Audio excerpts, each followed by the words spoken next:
Welcome to chapter 13 in Revelation. We left last week on the cliffhanger. We didn't know what was going to happen next. So, chapter 13, we have Satan bestowing his power on two beasts. Remember, he had 1 foot on the land and 1 foot on the sea. So they are going to launch his attack. They symbolize anyone who has manifested evil in some way, anyone who has let Satan take them over in some way. The first beast will rise from the sea, and that beast symbolizes any world political power that is taken to such a level that it replaces God. This beast is mortally wounded, but he is restored to life and then worshiped by all the world. The second beast is going to arise from the land. And this symbolizes anyone who defends, promotes, justifies this deification of power, this political power that replaces God. So anyone who defends that, promotes that, justifies that, anyone who gives that fake power an acceptable face. So they make it look normal and good and, this is okay. That is who the second beast symbolizes. The beast might be a reference to the Roman Empire, because, of course, that was the big game in town when John wrote this.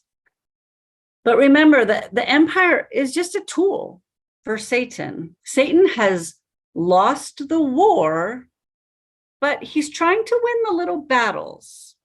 And the way he wins the little battles is by tempting mankind to be sinful. So the beast might be a reference to the Roman Empire, but remember that empire is just a tool. It's just another way for Satan to keep tempting mankind. The war against the woman's offspring definitely has a social or a cultural aspect to it. There is a constant tension for things that are trying to replace God's spot in our heart. We feel that constant tension in our culture or in our society. What happens is this interior struggle, it takes on an external form in the content of culture as a philosophical system or an ideology, right? That shapes our human behavior. So we struggle inside because our hearts are little idol makers, and we are constantly, God's trying to get in there. We aren't necessarily letting God in there. We're replacing God in there with other things, right? So there's this constant tension, and that shows up in the culture, usually as a whole world view. So Pope St. John Paul II, brilliant man, wrote in Dominum et Vivificantem, which means Lord, the giver of life. He wrote about materialism, both as a worldview and as a lens through which we can interpret facts, which is interesting, right? Because facts are facts, but we interpret facts. And we can, in fact, interpret facts through a materialistic worldview, which is really a lot what we see in our capitalist society. In verse 56, he writes, in principle and in fact, materialism radically excludes the presence and action of God, who is spirit, in the world and above all in man. Fundamentally, this is because materialism does not accept God's existence, being a system that is essentially and systematically atheistic, because the only thing that matters in a materialistic world is matter. And God is not matter. The soul is not important in a materialistic world. So this is what we're seeing in these beasts. Then I stood on the sand of the sea, and I saw a beast rising up out of the sea, having 7 heads and 10 horns, and on his horns 10 crowns, and on his heads a blasphemous name. Now the beast which I saw was like a leopard. His feet were like the feet of a bear, and his mouth like the mouth of a lion. The dragon gave him his power, his throne, and great authority. And I saw one of his heads as if it had been mortally wounded, and his deadly wound was healed. Then all the world marveled and followed the beast. So they worshiped the dragon who gave authority to the beast. And they worshiped the beast, saying, "Who is like the beast? Who is able to make war with him?" And he was given a mouth speaking great things and blasphemies. And he was given authority to continue for 42 months. Then he opened his mouth in blasphemy against God, to blaspheme his name, his tabernacle, and those who dwell in heaven. It was granted to him to make war with the saints and to overcome them. And authority was given him over every tribe, tongue, and nation. All who dwell on the earth will worship him, whose names have not been written in the book of life of the Lamb slain from the foundation of the world. If anyone has an ear, let him hear. He who leads into captivity shall go into captivity. He who kills with the sword must be killed with the sword. Here is the patience and the faith of the saints. Then I saw another beast coming out of the earth, and he had 2 horns like a lamb, and spoke like a dragon. And he exercises all the authority of the first beast in his presence, and causes the earth and those who dwell in it to worship the first beast, whose deadly wound was healed. He performs great signs, so that he even makes fire come down from heaven on the earth in the sight of men. And he deceives those who dwell on the earth by those signs which he was granted to do in the sight of the beast, telling those who dwell on the earth to make an image to the beast who was wounded by the sword and lived. He was granted power to give breath to the image of the beast, that the image of the beast should both speak and cause as many as would not worship in the image of the beast to be killed. He causes all, both small and great, rich and poor, free and slave, to receive a mark on their right hand or on their foreheads, and that no one may buy or sell except one who has the mark or the name of the beast or the name or the number of his name. Here is wisdom. Let him who has understanding calculate the number of the beast, for it is the number of a man. His number is 666. We'll talk about that, perhaps the most misunderstood verse in the book of Revelation, but we'll get there. Starting with number 1, verse 1. So this beast is straight out of Daniel 7. We talked about this before in week 5, where 3 of the 4 beasts that Daniel saw represented the empires that had warred against Israel. The 4th beast that Daniel saw had iron teeth and 10 horns. And at the time that this was written, in both Jewish and Christian circles, they thought of that 4th beast of Daniel as the Roman Empire. So they were thinking during John's time, when they read the book of Daniel, that Daniel had been prophesying about the Roman Empire, and that was this 4th beast. And we're going to see more of this connection between this beast and Rome when we get in just a couple of chapters, when we get to Revelation 17. But don't only think of that connection. Remember, there are many layers to Revelation. And yes, it's possible that's what John was thinking when he wrote this. But it's also possible that he was thinking of Satan in general. So don't get caught up on that, but there is definitely a connection. And we see that connection even more when we consider the blasphemous names written on their heads, because all of the emperors would assume these divine titles and they would make people call them, right? Because they believed that they were gods incarnate, a lot of emperor worship. So those are the blasphemous names. The beast is not meant to be visualized literally, just like a lot of the other things that we've seen. Christ was depicted in a kind of a crazy, freakish way when we first met him, with the eyes and the fire and the shiny feet and all of that, right? And we have to remember, we're not trying to visualize that with our eyes, but we want to think of how all these different attributes contribute to who the beast is. And we are going to see parallels, a lot of parallels between the beast and Jesus, actually. So look for those parallels. We're about to see them. The mouth of a lion kind of starts us down that path. But our first parallel comes in the mortally wounded head of the beast. So that word in Greek for mortally wounded is sphazo, which means slain. And that's the same Greek word that was used in Revelation 5 and in Revelation 12 to describe the lamb. So John is saying, look, this beast is like a false Messiah, right? So here's another way that he is like a false Messiah.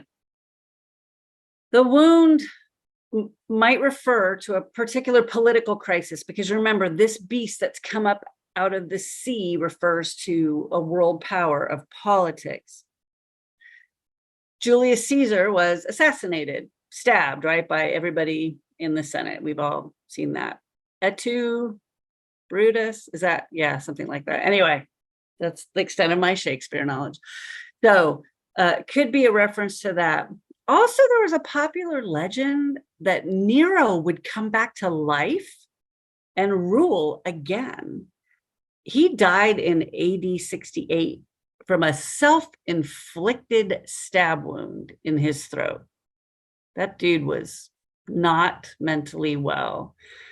Some people saw Domitian as the reincarnation of Nero, which again goes to the scholars, modern scholars, who some say that John wrote this before the temple came down during the height of Nero's persecution. Others say that John wrote it later in the 90s when Domitian was persecuting folks. The church fathers see the beast, the first beast, as the Antichrist. In the Catechism, 675 through 676, they say the Antichrist is not a specific person, but rather a religious deception that offers men some kind of an apparent solution outside of God and the Messiah. So don't think of the Antichrist as a person. It's a deception. It's meant to pull you away from the real God to a different God, to the emperor as God, for instance. And even as early as the 2nd century, Saint Irenaeus, in Against Heresies, that's his great writing, he said this beast that John wrote of is the embodiment of evil and falsehood. So not a specific person, but a deception. Another parallel here, the word fascinated, I think maybe Lana, in your version, it was marveled, maybe something like that. Fascinated, the whole world followed, right? So this word, fascinated, wonder, it's the same Greek word that's often used to describe the crowd when Jesus performed miracles. So here's another parallel. The crowds were fascinated by Christ. The crowds are fascinated by the beast. They followed after it. The disciples followed after Jesus when he performed his miracles. So all these parallels. They worshiped the dragon and they worshiped the beast. So the dragon has the authority and it gave its authority to the beast, like the Father gives authority to the Son, right? This is also an allusion to the emperor worship. Domitian, in particular, insisted and enforced emperor worship in a ruthless way. You either worshiped him or you died. The overall message from John is to not worship political figures. These are the beasts. So last week, when we saw Michael fighting, John said Michael's name is, who can compare with God, right? That's what it means. And here we have who can compare with the beast. So perhaps this is a deliberate parody, right, of the name Michael. The beast and the serpent, remember, they have the same kind of a head. We know without a doubt, the beast and the serpent, the dragon, are connected, certainly. The blasphemous mouth and the violent acts also show this connection to Satan. This first beast blasphemes against God and his church, his dwelling. That is his church. He dwells in his church. And the beast blasphemes against heaven. Church is that overlapping space between heaven and earth. And of course, 42 months. We know 42 months for sure. If y'all don't take anything else from Revelation, I'm guessing you're going to take the 42 months. It's a time of tribulation. It's 3.5 years. It's half of 7 years. 7 years is perfection, right? It's all. So 42 months, it's a time of tribulation. It's the same duration as the holy city was profaned a couple chapters ago in Revelation 11. It's the same duration as the prophetic mission of the two witnesses in chapter 11. It's the same duration as the retreat of the woman into the desert in chapter 12. So 42 months, we know what this means. The beast was allowed to wage war, the divine passive. We have seen this throughout the book as well. The beast was granted authority. This is very similar to in John 19:11, when Jesus says to Pilate, "You would have no power over me if it had not been given to you from above." So the divine passive granted authority. And how many things does the beast have authority over? 4 things, right? Tribe, people, tongue, nation, 4 things. That means it's an earthly power, because remember, this beast is political. So it fulfills Daniel 7:21. So the beasts are like Daniel chapter 7, the people of John's time, super familiar with Daniel. And in 7:21, Daniel wrote, "For as I watched, that horn made war against the holy ones and was victorious." And here it is, verse 7, "It was also allowed to wage war against the holy ones and conquer them." So a fulfillment of Daniel chapter 7. Only those who know God, who truly know God, can avoid worshiping the beast. The people who don't know God have no choice but to worship the beast. So there is a true freedom in knowing God, because they don't have to worship the beast. The people who know God, everyone else, they can't avoid worshiping the beast. Those who are in the book, that is not predestination. So don't get confused about that. Free will was not overridden with this statement. 1 Timothy, God desires everyone to be saved. That is his goal. We have the choice. We can worship the beast or not, or we can know God. This part is a little aside to the reader. I don't know if you guys have watched The Office, right? How they look at the camera, and when you see a play, what is it, Lana, when they break the fourth wall? Is that what they call that, right? And they bring the audience in on the secret. So John is like a little aside. He's looking at the camera. He's bringing us in. It's a call to recognize this truth. It was applicable in John's time, that persecution by the Romans. It's applicable in our time. The persecution I think we most face is one of technology. We face a lot of persecution with technology. John is calling us to perseverance, faithful endurance. Now we get the second beast. This is the one who came from the sea, or from the land. The second beast is described in terms of the false prophets who accompany those false messiahs. His whole job is to get people to listen to the first beast. That's his whole job. He's the spin doctor who is trying to get everyone to say that first beast, that is what we want. That's what we need.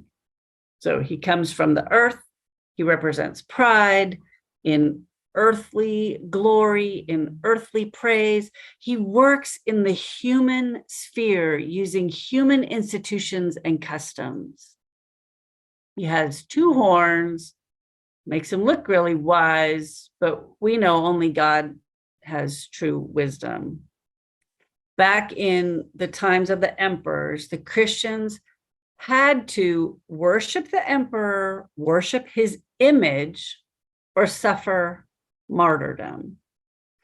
This beast, he has made all the inhabitants of the earth worship the first beast. His role is similar to that of the Holy Spirit, right? He is working to get people to glorify the false Messiah. So it's the opposite of the way the Holy Spirit works. The Holy Spirit is not going to make anyone do anything. But what we have here is an anti-Trinity, not just an anti-Christ. We have an anti-Trinity because we have the serpent, the dragon, who is like the father. He gives his authority to that first beast, who's like the Messiah. And the second beast glorifies that first beast. So we actually have an anti-Trinity going on. Evil power. This is real evil power with great signs. Just like they would see in the Old Testament, just like Jesus performed great signs, making fire come down from heaven in the sight of everyone.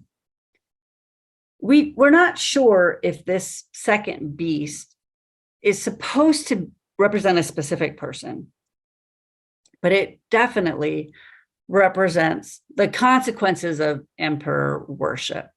Now, that's not a problem for us, right? We don't live in an empire situation. We don't have to worry about emperor worship.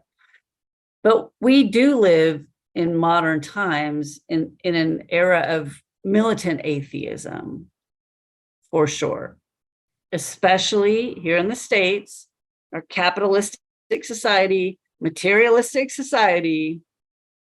Matter is the only thing that counts, and matter replaces God. Pope Benedict XVI on the eve of being elected Pope, actually gave a great sermon at a mass and talked about the cult of relativism. This is not a cult like the Branch Davidians, but a cult in the ancient use of the word, like a group of worshipers, right? So there is a cult of relativism and materialism. Again, Pope John Paul II wrote that matter is the only form of being that has any consequence, and that religion is just an idealistic illusion when viewed through the materialistic worldview. The second beast has real power. So he can perform signs that look a lot like signs from God, like life-giving breath. With emperor worship, a really common trick in the cults and the temples for the emperors of this time, they would create a statue or create a picture of the emperor, and then they would perform a ritual or cast a spell on it and make it speak through a ventriloquist or through oracles from the priests. The mark mimics the seal of God that we read about earlier. His authority, the authority of the beast, is extreme.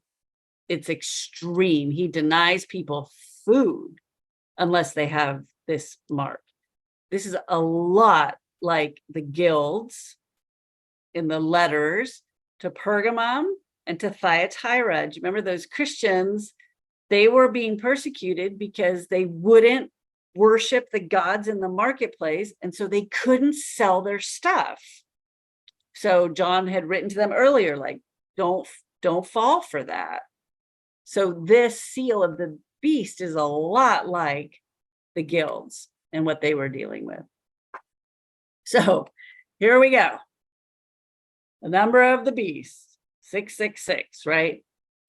John starts with wisdom is needed here.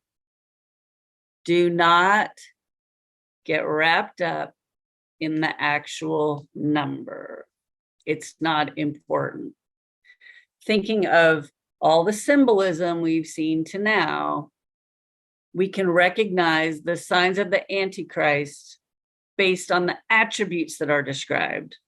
So no one is going to walk around like that movie from the 70s with the kid with the 666 on his forehead, Damien, the Omen or something, right? Like, that's not what this means. In the most basic symbolism, 7 is perfection, 6 is imperfection because it's not 7. And we've got 3 times 6. So it's really imperfect. And this is called gematria. This is the fact that the letters of the alphabet in Hebrew, the letters of the alphabet in Greek have a numerical value, gematria. So in Hebrew, the first 9 letters are 1 through 9. The second 9 letters you would assign, 10 to 19, and so on and so on. So the Greek word for beast and the Greek word for Nero, when translated into Hebrew, is 666. But John most likely meant that Nero embodies the beast, or the beast is a figure like Nero. It's all typology. We have seen that from the beginning. We've seen all the connections to Egypt. John is trying to make that connection that the Israelites were enslaved in Egypt by the Egyptian empire. God rescued them. In John's time, they were being persecuted by the Romans, and God would rescue them. But John put that in terms of the persecution that happened in Egypt. Today, we might think of persecution like the Romans. So the overall message is that there is no time bound on the beast, because the beast is not a single person right? It's a religious distraction to pull us away from God. Is it a physical mark? Probably not, right? We can't rely on some physical mark. There's no microchip in the COVID vaccine that is the mark of the beast, right? Like that's not a thing. God's mark is not visible on any of us. And in Revelation 7, the names of God and the Lamb were written on the foreheads, but not in a visible way. So we cannot and should not rely on a physical mark of the beast. And with that, we end this lovely, uplifting chapter of Revelation. Yes. Any questions about stuff?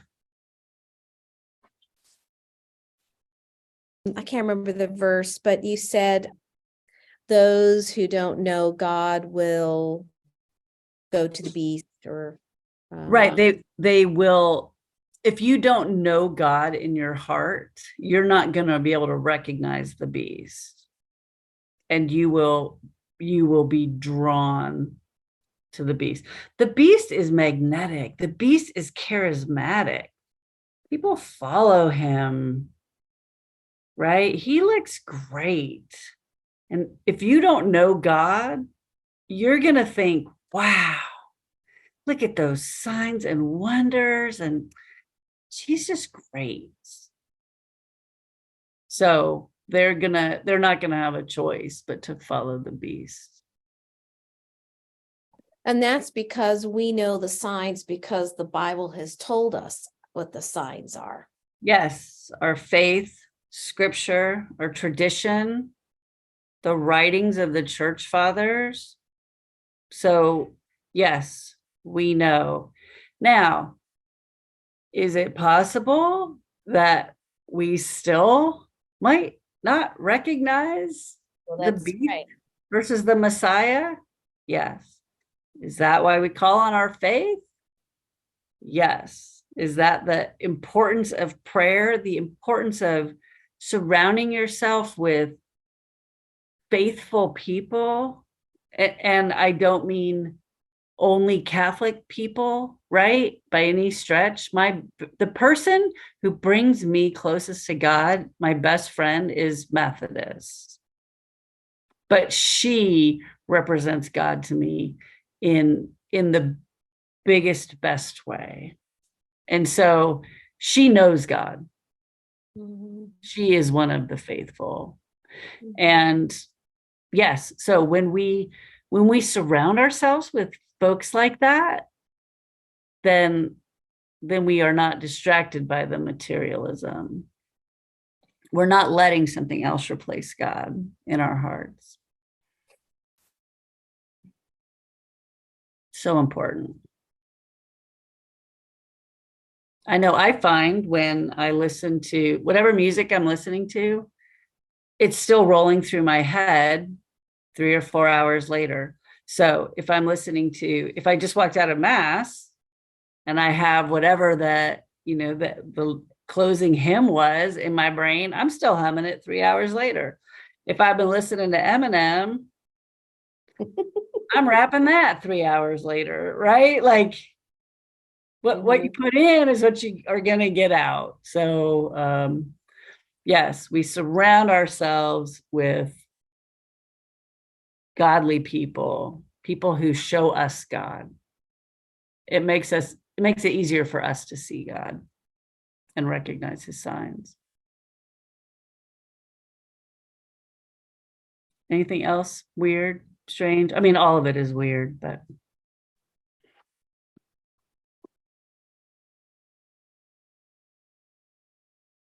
cool. I thought maybe we'd have more of more discussion on what is happening with the Antichrist and all of that, but that's good. What are you thinking, Lana? You look like you're about to say something. No, I just you brought up some things tonight that I really never thought of. One being that the Antichrist is not a person. Yeah. And I have to be honest, I've always thought the Antichrist was going to be a person, like a political figure or someone. I mean, a person. But Right. the idea that the Antichrist is this luring away from God, I mean, that really broadens what the Antichrist can be. Mm-hmm. I mean, it makes it so much less defined. Or, like, I mean, it could really, I mean, if it is something that draws you away from rather than a person, I mean, that just kind of like it got in my, it penetrated. Right. And then the other thing was the number 666, because I don't know why or how when I was a very young child, I saw the movie Omen. Yes. I don't know if you remember that movie. Oh, yes. I saw it. And of course, Damien and 666. And to this day, I mean, I haven't thought of that movie in a really long time till we read this. But of course, the mark of the beast, he had the 666 on. There was a child. Right. But to think that number represents, well, I guess Nero plus the beast was numerically, or whatever Right. the term was, the Jewish numerical. I mean, that's just like, it just takes the mystery away of 666. I think that was Hollywood. I mean, it's, Oh, yeah. Yes. but as a little child, you believe that. You're like, oh, because you're just too young to be watching a movie like that. I don't know how that happened, but anyway, Yes. so again, I feel a bit ignorant here, but those two things really hit me tonight. And I would guess that Satan would like for all of us to believe that the Antichrist is one person, because then we'll be looking for a person. Yeah. That's And really evil. yeah, he is pretty good at that, I have to say. Credit where credit is due. He's good at his job, which is winning the little tiny battles. He wants to win just the little battles. He's cool. He knows he's already lost the war. But if he can, win some battles, then that's good. So, yes, we're not looking for a person. We just have to guard our hearts. Yeah, it's hard. It's a lot harder in a way, it seems. Maybe not. Who knows? I mean, I'm not looking forward to finding out, but I mean, just saying. But yes, if you were like, oh, that person is the answer, I will avoid that person. Right. Yeah, that's like easy. I will not follow that person and their ideas. Cool. I'm good. But yeah, it's not. This will be more unknown, maybe not something we as humans are, have encountered, where it's so, we've encountered people that were like, oh, I'm going to stay away from that person, Right. like that's not something that would be new to us, really. Right. But we have to, especially guard our hearts. You have to be careful. Yeah. So this is really, really impactful anyway. So cool. That's it. Yeah, for me. All right.